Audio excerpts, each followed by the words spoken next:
Hello, everyone. Morning. Governor. Welcome. Thank you for coming together for our updated fire briefing.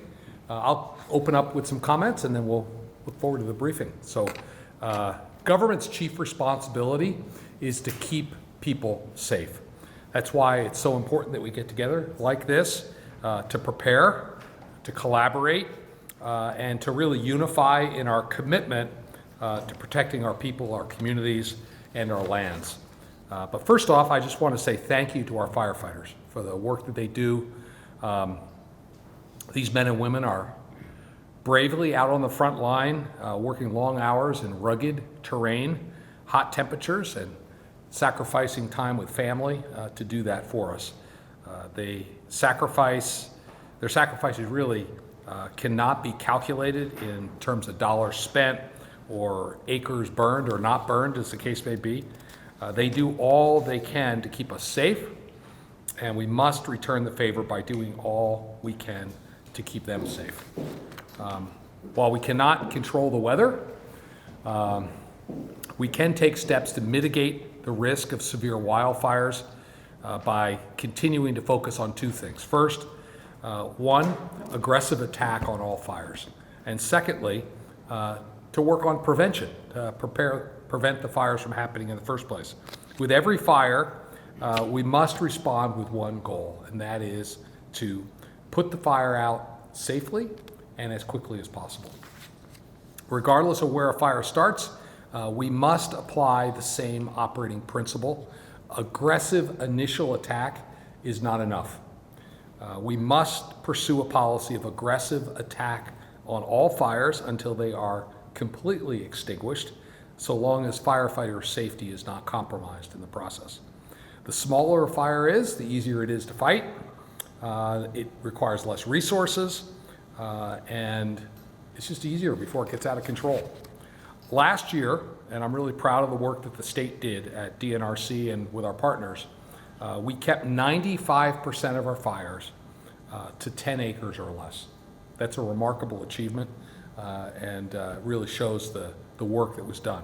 We have to continue to work to make that a reality this year as well. So far, in 2023, and this is really my second point, 87% of the fires we've seen so far this year were human caused. So the people of Montana have a responsibility here as well. We have to do better. It's a responsibility of every Montanan and visitor to our state to do their part to prevent and to prepare for wildfire. The best way we can to support wildland firefighters is by preventing wildfires from starting in the first place. So with that, I'll turn it over to Matt for the briefing.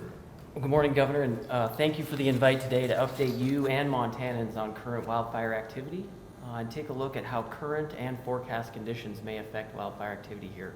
We'll do a quick introduction around the table before we get going here. So, Okay, Director, great. would you like to kick us off? I'm Amanda Kester, and I'm the Director of the Department of Natural Resources and Conservation. And my name is Matt Hall. I'm the Fire Protection Bureau Chief for the Montana DNRC. Sean Thomas, the Forestry and Trust Lands Division Administrator, also known as the State Forester. Good morning, Wyatt Frampton with DNRC. I'm the Deputy Forestry Division Administrator. Corey Calnan, I'm the Deputy Bureau Chief for the DNRC Fire Protection.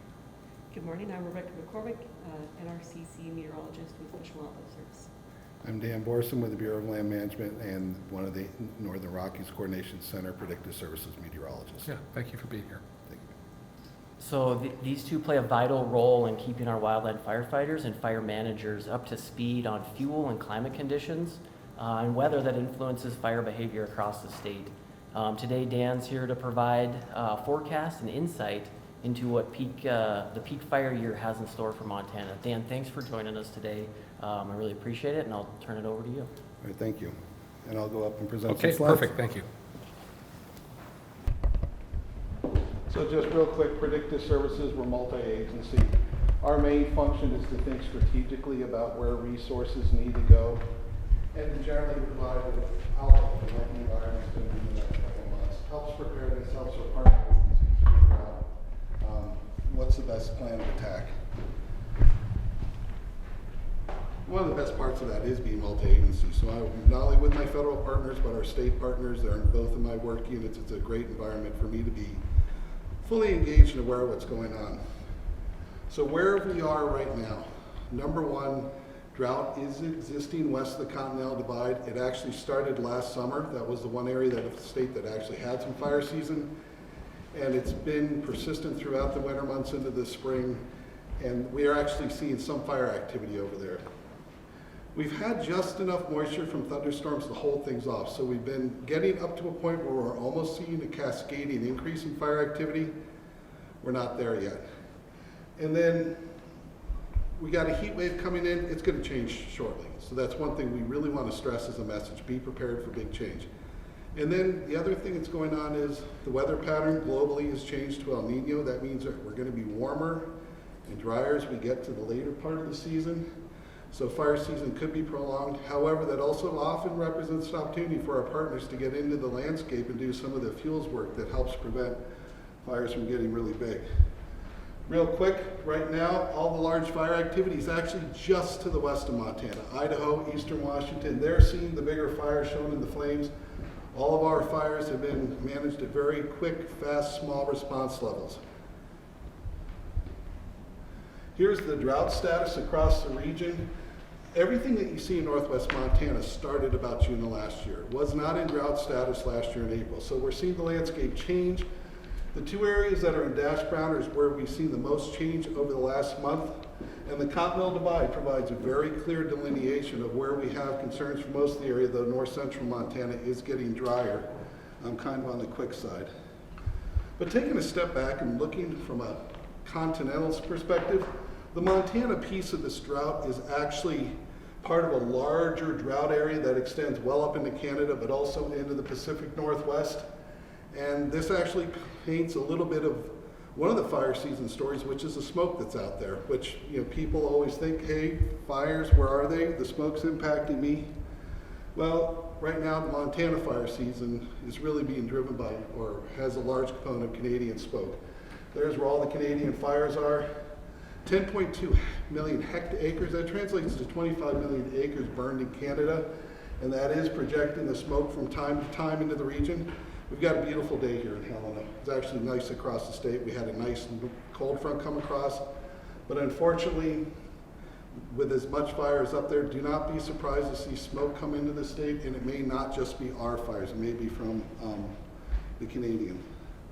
So I mentioned the drought, and one way to look at drought is through the precipitation measurements and how much moisture has been taken out of the landscape, but longer term moisture trends are a little bit concerning. How much of a deficit do we have built over multiple years, and what is that doing to the groundwater availability? Using satellite detection equipment, particularly the western half of Montana, shows that it's drier in the groundwater level than 97% of other years. As a person that's done this for a while, one of the things that makes me think about it is as soon as we go hot and dry and plants are getting stressed, the reservoir for them to tap into isn't really readily available. To put that into a sort of numbers, and this is the most standout chart that I came up with today. Looking at northwest Montana, those three counties up there, Glacier, Flathead, and Lincoln, are missing 20 inches of moisture somewhere or more somewhere over the last 5 years. And that's not easily replaced by one rainstorm, 3 rainstorms, or even entire season. So that area does have concerns that are going to linger for a while, but that's the greatest potential for a real sudden onset of dryness. However, the entire west of the half of the state is still missing moisture over the 5-year period. So we knew we were dry coming into the season with the drought. We were really banking on the snowpack to help us out. If we could get the snowpack, we'd be good. Well, unfortunately, the snow underdelivered in the Kootenai Basin, the Penderel Basin, and the St. Mary Basin. So 3 of those areas up there did not do as well as we hoped they would do. And that, unfortunately, now some other parts of the state did great. We didn't do nearly as well as some other states further south and west, but we had enough snow cover to help us, just not in northwest Montana. And then May came along. And you know, throughout the winter, it was much below normal temperatures. Any snow that fell was being held on the landscape, and then May hit.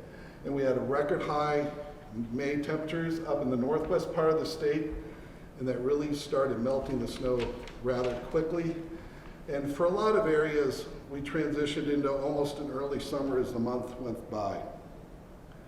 And this is a trace of the snowpack for the Kootenai Basin, and it went out about a week before any other year that we've seen. That's always an alarm sign.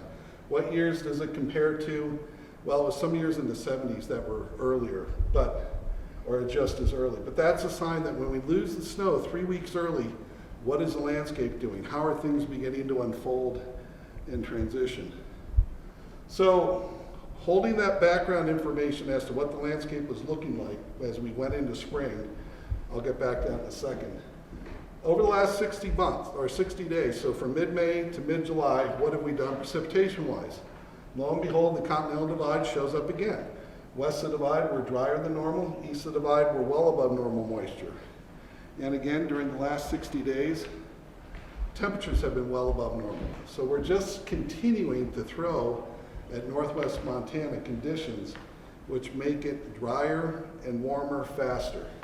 And I should stress that while Lincoln, Flathead, and Glacier counties were the major area of emphasis, the next tier is something to be really vigilant about, because when the heat comes, that area will transition quickly as well. Okay, busiest slide. I promise you will not see another slide that's this difficult. But we run some calculations on the characteristics of the moisture and other things that tell us what the growing season looks like and how that possibly translates into fire. It uses nighttime temperature, day length, but also the water content of the atmosphere. Now, the temperatures being so warm under that heat wave in May, and this is using northwest Montana, we saw the fastest ever growing season that we had seen from mid-April through part of May. And that, from a fuels perspective, is the vegetation kicking in earlier than normal. And where does it want to go as soon as it loses any sense of moisture? We've been lucky to get some moisture, but really it's been growing faster than normal. In fact, the growing season was 2 weeks ahead of schedule. And as soon as you go from the 1st of August to the middle of July, in terms of fuel availability, you just add on to the stress that we may have as a fire response. Okay, now that was one chart. The next chart is the dead fuel moisture. So what's the moisture in the sticks on the ground, 3 to 8 inches in diameter? This is actually the Helena area. So this is northwest zone PSA 11. And what it's showing is the 1,000-hour, we call those 1,000-hour fuel moisture, sticks 3 to 8 inches on the ground.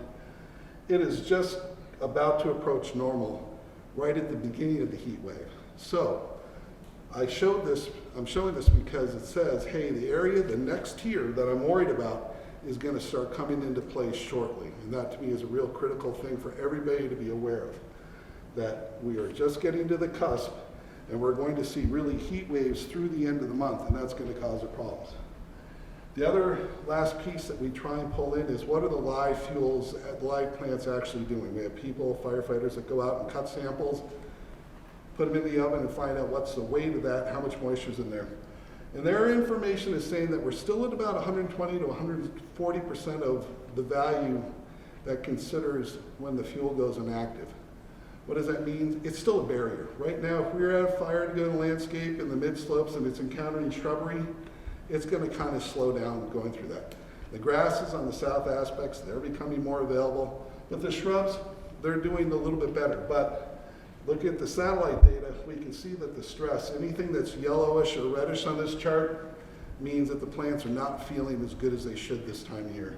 And again, it's not just northwest Montana, it's starting to project into that next tier, which is the Bitterroot Valley, the Helena Valley, and then even the Front Range. So where are we going from here in the next 8 to 14 days? Really strong heat. Is Helena going to see 99 degrees on Saturday or Sunday? It's very possible. Hundreds are going to be seen in some part of the state, and the moisture is shutting off. The mechanisms for us to get the thunderstorms are just not there anymore. For the rest of the season, going into August, September, and October, we see that the pattern favors above normal temperatures and really below normal moisture for the critical end of the state. It's not a real wet time of year anyway, so seasonally, we don't see a lot of moisture to change the landscape, but the dryness that's out there is most likely to stick, and seeing the above normal temperatures, particularly over the western end of the state, are going to you know, it might really just prolong fire season. And that's something to be a concern in terms of how long people are out there. And the El Nino that is developed that I mentioned earlier, the confidence is off the charts that it's going to persist through the winter months. And that's a concern because if we look ahead to 2024, don't want to look too far ahead, but it is kind of a potential for a below normal, above snowpack, above normal temperatures throughout the winter. So we would be worried that whatever we set in place now may be something that we continue to live with as we go into the next year.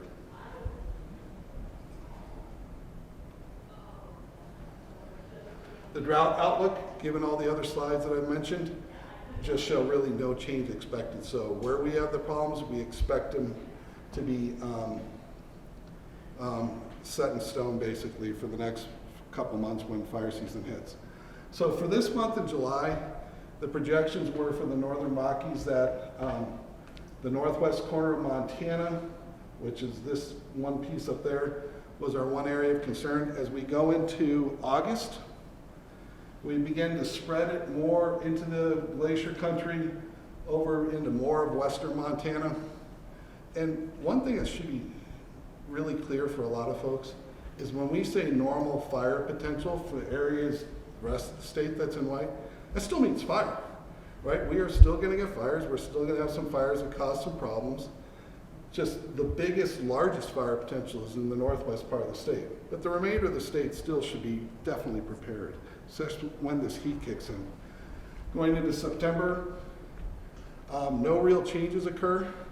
One thing that I am worried about is even if we somehow manage to start losing Canadian smoke, the fact that upstream in the Pacific Northwest has the large fire potential, we may still be eating smoke in some form. And then as we get in October, the signals aren't quite as strong, but I do have concerns that if we do kick in this period of hot and dry, we could maintain fire season a little bit longer, though there's good news with that. People can be in the woods doing the work in the fuels projects. So the main takeaways, the drought started, it's continued last year, it's going to continue to spread for the short term and intensify as far as we can tell. The heat waves the rest of the month are setting things in motion towards more areas becoming available for fire activity. So really, I would not be surprised if over the next couple of weeks the fires become a little bit more resistant to control over the western end of the state, and that the smoke is going to continue, but it may not be always from Canada. It may be coming from some of the other states upstream. And I hope that provided all the information that you guys were. Dan, it looks like we have a confluence of circumstances in northwestern Montana. The historically low precipitation over the last few years, the higher temperatures in May, and then the lack of additional precipitation here this year, all kind of coming together to make that the most critical area in the state. Is that correct? I believe that that is correct, and the key, as you mentioned during your early remarks, is the quick responses and making sure folks are prepared for that, and the local homeowners being cautious are the only things in the way of making those fires be able to get large. Yeah, and the other thing I took away from your presentation is it sounds like although, you know, it's Lincoln, Flathead, Glacier, the fact as it's warming up now here in August, that danger zone is expanding to the next tier down in here into Helena Valley and along the Rocky Mountain front. August 1st always seems to be kind of a benchmark date where all of a sudden the fires just want to get much larger. So we're right at that cusp, and those folks that are in that next tier, exactly what you said, they need to really be vigilant as we make this transition. Yeah. And just for my curiosity, does the Canadian fire season follow the same sort of schedule that we have here in the U.S.? Usually it lags a little bit longer. The key to this Canadian fire season was the fact that they did not have, or they had a weak snow cover in April. The May heat melted it out fast, so they kicked into fire before the green up phase. You know, sometime in April, May, the grass turns green and you don't get fire through them. They never had that really occur because of the lack of moisture. And then when the May heat hit, their fires got large and became problematic. But in a normal year, the Canadian fires would start after the Montana fires. In some years, yes, they still get some of the prairie fires in April, but yeah, in general, it does take a little bit longer for them to kick in. And does their fire season typically end when our fire season ends? It can end earlier as the cold fronts are a little bit more aggressive at bringing in an air mass change up there. So they could see much different conditions in September, whereas we may be holding on to the heat and dry. Okay. Do other people have questions for Dan? Thought that was a very thorough presentation. I appreciate you bringing us up to speed. It certainly gives us a clear idea where we really need to pay attention. Thank you. Thank you. Thanks, Dan. Appreciate the forecast and insight there. Before we discuss fire activity, Governor, I want to touch on the importance for all Montanans to prepare themselves and their homes for wildfire right now. There are simple but important steps Montanans should take to prepare their families for the impacts of wildfires and smoke. Additionally, we can greatly improve the chances of our homes surviving a wildfire by creating and maintaining a buffer in the ignition zone around our homes and other structures. The potential for fast-moving wildfire means that we need to be prepared to evacuate. Right now is the time to create and practice wildfire evacuation plans with your families. I encourage Montanans and our visitors to go to mtfireinfo.org to learn more about preparing for wildfire, evacuation planning, and fire restrictions that may be across the state. Montana has experienced a relatively slow ramp up to the peak of our fire year this spring and early summer, with rains producing just enough to dampen that early activity. To date, we've had 705 wildfires that have burned 1,217 acres. As you mentioned earlier, 87% of those fires are human caused. Firefighters across the state have been incredibly successful with aggressive initial attack, keeping fires small and quickly bringing them under control. Our wildland firefighters have taken advantage of this slow ramp up in activity to conduct more training, further ensuring their readiness while assisting our neighbors across the West. Resources from Montana have supported fire suppression efforts in Idaho, Washington, Oregon, California, Arizona, Michigan, and Canada. This valuable experience will better prepare them to fight wildfires in Montana. Our training and safety program has wrapped up training sessions for the year, providing instruction to over 3,200 wildland firefighters. This includes over 350 Montana National Guardsmen and over 1,800 local government fire forces. This training ensures that local and volunteer firefighters are safe and successful in suppressing wildfires in their communities. DNRC personnel are staffing 7 interagency dispatch centers, 46 wildland fire engines, 6 helicopters, and 3 fixed-wing aircraft throughout the state in support of our direct protection and county co-op protection responsibilities. Additionally, the DNRC County Assist Team is ready to deploy. The County Assist Team is an all-hazard incident management team formed to support rural and volunteer fire departments when wildland fire exceeds the capability of local resources. No matter the condition on the ground, our firefighting resources stand at the ready. Governor, as you heard in Dan's presentation, weather conditions are already changing, leading to an increase in wildland fire potential. Counties are responding to the changing conditions by closing open burning and implementing burn bans at the local level. Across the state, wildfires will start and move quickly. As Montanans, we work and live in forest and grasslands, which means that we all have a responsibility to prevent wildfires. We need the assistance of all Montanans to reduce human-caused wildfires and prepare for increased wildfire activity this summer. Preventable wildfires threaten lives, property, precious resources, and put our wildland firefighters at risk. So please, do your part this summer to prevent human-caused fires as wildfire conditions increase. Governor, thanks for the invite today and really appreciate your support for fire protection in Montana. Yeah, and Matt, thank you for your leadership in getting Montana prepared to fight these inevitable fires that are going to come as the landscape dries out and the precipitation ceases. It's important, and you've done a remarkable job. As we've heard today, while we've had a slow start to fire activity, we're likely to see a rapid increase now as the weather's changing and the rain stops, and also the potential for a prolonged fire season. As Montanans, as Matt, as you noted, we all play a role in preventing wildfires. It's critical that we all stay informed so we can protect our firefighters and communities this fire season. Keep in mind local fire restrictions as you're out recreating on the landscape. Stay up to date on fires that are burning in your area, and be responsible outdoors. Again, 87% of the fires we've seen so far this year have been human caused, and we all have a part in making sure that campfire doesn't get out of control or sparks don't get off the swather, whatever it is that's going to start that fire. And as you mentioned, Matt, be prepared by having an evacuation plan. If you're in an area that's vulnerable to fire, you have to be ready to go. Worse than the loss of structures is the loss of life, and you need to get out of the way. Secure your trailer chains. Maintain your equipment. Reduce fuel loads on your property, particularly around structures. The better prepared we are, the safer and more effective our firefighters can be. They can focus on putting the fire out and not rescue efforts. Together, we can keep our loved ones, our firefighters, and our community safe by reducing the risk of wildfire. Again, Dan, I want to thank you for being here today and give us that thorough briefing, and Matt for your preparedness.